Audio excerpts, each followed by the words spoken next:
प्राकृत संख्या और पूर्ण संख्या होने के बाद में हमारे पास जो आएगा वो आ रहा है पूर्णांक और परिमेय संख्या। सबसे पहले हम समझ लेते हैं पूर्णांक किसको कहते हैं। पूर्णांक जिसको इंग्लिश में हम बोलते हैं इंटीजर। और फिर हमारे पास आ जाता है परिमेय संख्या जिसको हम बोलते हैं रेशनल नंबर। आप देखते रहिए पूर्णांक किसको कहते हैं। तो पूर्णांक संख्या क्या होगी कि जितनी भी प्राकृत संख्या है उन सभी के साथ में आप प्लस माइनस का चिन्ह लगा दो, क्योंकि संख्या में प्लस की भी संख्या होती है और संख्या माइनस की भी होती है। पूर्णांक को ज्ञात करने के लिए मैं आपको तरीका समझाता हूं कि हमने एक रेखा ली है जिसको हम नाम देते हैं संख्या रेखा। इसके ठीक बीच में हम लेते हैं 0। इसके यहां की अगर अपन बात करें, इसके राइट साइड की बात करें अपन, तो इसके दाईं ओर जो संख्या आएगी सीधे हाथ की तरफ वो प्लस वाली 1 2 3 कितना हो गया 4। और इसके उल्टे हाथ पे बात करें बाईं ओर तो यहाँ पर ऋणात्मक संख्या आएगी -1 -2 -3 और माइनस कितना 4। तो आपको ये देखना है कि यहाँ पर प्लस माइनस वाली जितनी भी संख्या होगी ये सारी प्लस की संख्या है। इधर जितनी भी संख्या ये सब धनात्मक है। धनात्मक मतलब प्लस वाली। इधर जितनी भी संख्या है कौन सी संख्या बेटा, ऋणात्मक है। और ऋणात्मक है मतलब कौन सी है, माइनस वाली है। मैं आपको ये इसलिए बता दे रहा हूं क्योंकि इससे पहले अपनों को ये संख्या समझ लेना चाहिए। ठीक है, ये कौन सी संख्या आ गई हमारे पास, धनात्मक संख्या आ गई। ये जो है हमारे पास धनात्मक इधर की और ये जो है ऋणात्मक है। और इसके साथ में 0 भी शामिल कर लिया जाए तो इसके अंदर हम इसको ऐसे लिखते हैं डैश डैश डैश करके -4 -3 -2 -1 0 1 2 3 और 4 और ऐसे आगे तक अनंत तक। तो इसमें पहला सवाल बनता है सबसे छोटा पूर्णांक। तो सबसे छोटा पूर्णांक कौन सा हो गया आपका, सबसे छोटा 0 नहीं, सबसे छोटा। इधर छोटे में कहां तक जाओगे, तो बहुत छोटी संख्या इधर, तो ये असंभव है। ये वाला असंभव हो गया। और इसमें दूसरे नंबर पे आता है आपका सबसे बड़ा पूर्णांक। क्या आ गया, सबसे बड़ा, और क्या आ जाएगा, पूर्णांक। तो सबसे बड़ा पूर्णांक भी क्या हो गया, असंभव है। सबसे बड़ा पूर्णांक जो है वो भी क्या है, असंभव है। ठीक है, अगर अपन इसके आगे बात करें तो इसमें बस ये 2 चीजें आती है कि क्या 0 एक पूर्णांक है, तो हाँ है, 0 पूर्णांक के अंदर भी आएगा। फिर एक आता है कि क्या 0 पूर्ण संख्या है, तो ये आपने देखा था कि 0 पूर्ण संख्या में भी आ रहा था। तो यहां से अगर आप देखो तो 0 से जो यहां तक की ये सारी, ये क्या चलेगी, पूर्ण संख्याएं चल रही है। यहां अगर आप 1 की बात करो, 1 से आगे तक, तो ये सारी कौन सी चल रही है, प्राकृत संख्या चल रही है। ये आपको पता है 1 से आगे तक तो सारी प्राकृत में। 0 से गिनेंगे तो कौन सी हो जाएगी आपकी, 0 से गिनेंगे तो पूर्ण संख्या हो जाएगी, है ना। और ये सारी मिलकर क्या बनाती है बेटा, पूर्णांक बनाती है। ये सब भी पूर्णांक कहलाएंगे। पूर्णांक प्लस का भी हो सकता है, पूर्णांक माइनस की संख्या भी हो सकती है, और पूर्णांक कौन हो सकता है, 0 भी हो सकता है। ये धनात्मक है, सारी प्लस वाली संख्या धनात्मक पूर्णांक, सारी माइनस वाली संख्या क्या कहलाएगी, आपकी ऋणात्मक पूर्णांक कहलाएगी। इतना ही समझना इसमें काफी है। परिमेय संख्या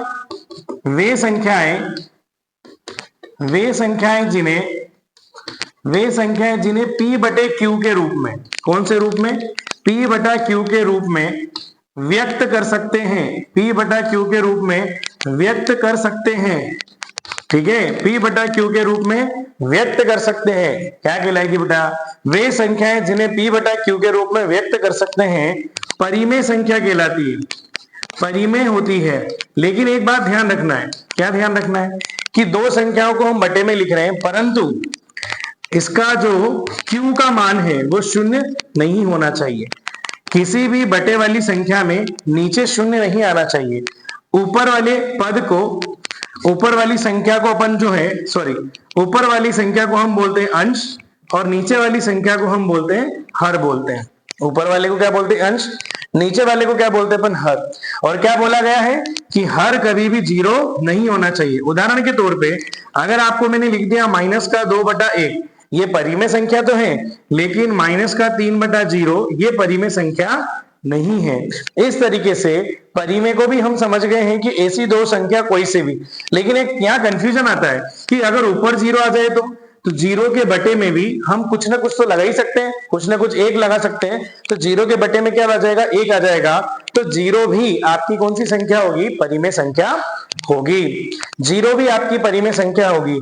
इस प्रकार परिमेय संख्या कितनी हो सकती है, तो परिमेय संख्याएं भी बहुत सारी बेटा, अनंत है। तो अब प्रश्न क्या क्या बनते हैं, तो प्रश्न ये बनते हैं कि क्या सारी प्राकृत संख्याएं परिमेय संख्या है क्या। जैसे कि आपने इनको भी पढ़ लिया, पूर्णांक भी समझा देता हूं एक बार और। समस्त प्लस माइनस और जीरो वाली जो संख्या है ये सारे मिलकर पूर्णांक बनाएंगे।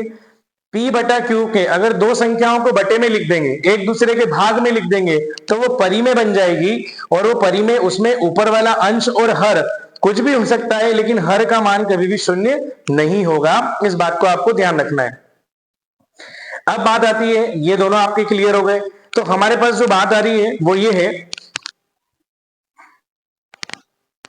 प्रश्न समझिएगा जो मैं आपके सामने यह प्रश्न डाल रहा हूं। पहले नंबर पर आपने पढ़ी है प्राकृत, मैं यहां लिख देता हूं प्राकृत जो 1 2 3 4 5 और अनंत तक है।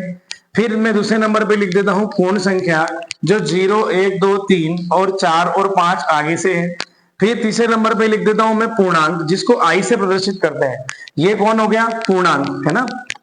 पूर्णांक में हमने देखा था माइनस वाली संख्या भी थी, -3 -2 -1 0 1 2 3 हो गया। अब हम बात करते हैं चौथे नंबर पे, मैंने आपको पढ़ाया परिमेय। तो परिमेय संख्याओं को हम Q से प्रदर्शित करते हैं, और Q बराबर जो होता है कोई सी भी संख्या P बटा Q, जहां Q 0 के बराबर नहीं होना चाहिए। ये कुछ प्रश्न में मैं आपको यहां बता देता हूं क्या प्रश्न आएंगे। क्या सभी प्राकृत संख्याएं पूर्ण संख्याएं हैं? क्या सभी प्राकृत संख्याएं, सभी n W में है? बिल्कुल है। तो आपको इसको उत्तर मिल जाएगा, क्या मिलेगा, n। क्या सभी प्राकृत W में है? बिल्कुल हाँ, 1 से लगाकर सभी W में आ रही है, तो सभी प्राकृत पूर्ण संख्याएं भी है, तो इसका उत्तर आ जाएगा कि हाँ है।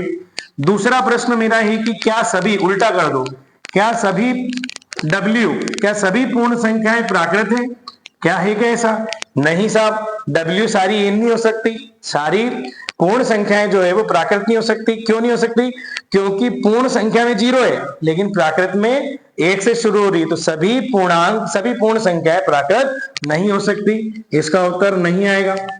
फिर तीसरे नंबर का क्वेश्चन, क्या, देखते जाइए, क्या सभी प्राकृत पूर्णांक है? हाँ है, बिल्कुल है, क्योंकि इसके अंदर 1 से लगाकर आगे तक की संख्या मिल रही है। क्या सभी n, क्या सभी n जो है वो इंटीजर है? तो लिख देंगे हाँ है, क्योंकि सारे n i में मिल रहे हैं। चौथा क्वेश्चन, क्या सभी w i हैं?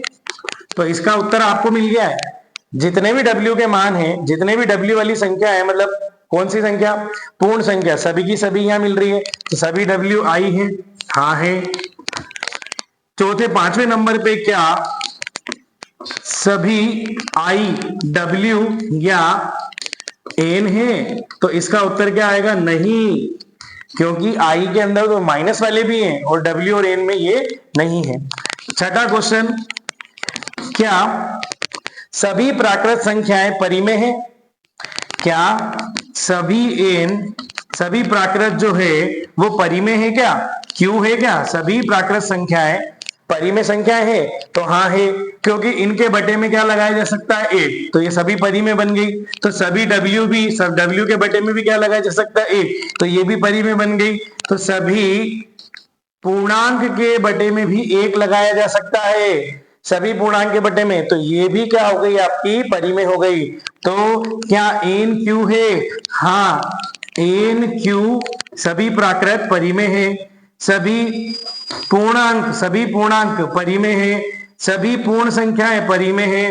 परंतु यदि हम बात करेंगे तो इसके अंदर क्या होने वाला है हमारे पास, परंतु इसके अंदर एक चीज है कि सारी की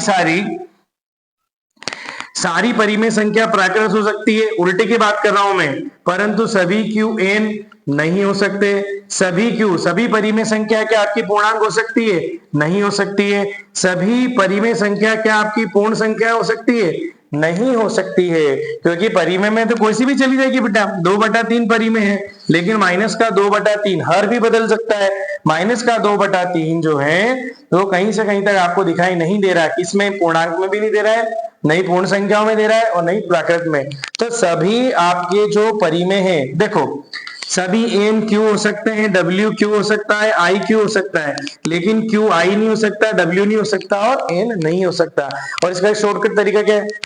जो ऊपर वाला है वो नीचे वाला हो सकता है, लेकिन नीचे वाला ऊपर वाला नहीं हो सकता है। प्राकृत पूर्ण हो सकता है, पूर्ण प्राकृत नहीं हो सकता। प्राकृत पूर्णांक है, पूर्णांक प्राकृत नहीं, प्राकृत परिमेय, परिमेय प्राकृत नहीं है। पूर्णांक पूर्ण संख्या पूर्णांक है, लेकिन पूर्णांक पूर्ण संख्या नहीं है। पूर्णांक जो है परिमेय है, लेकिन परिमेय यहाँ पे पूर्णांक जो है परिमेय, लेकिन परिमेय आपकी क्या हुई? पूर्ण संख्या नहीं है। पूर्णांक परिमेय, लेकिन परिमेय पूर्ण संख्या नहीं है, पूर्णांक नहीं है। तो ये सारी चीजें जो है मैंने आपको आज संख्या पद्धति के बारे में क्लियर करा दी है। आप इस वीडियो को 2 से 4 बार देखेंगे तो आपको सारी चीजें क्लियर हो जाएगी। और अभी तक जिन बच्चों ने चैनल को सब्सक्राइब नहीं किया है वो चैनल को सब्सक्राइब कर ले।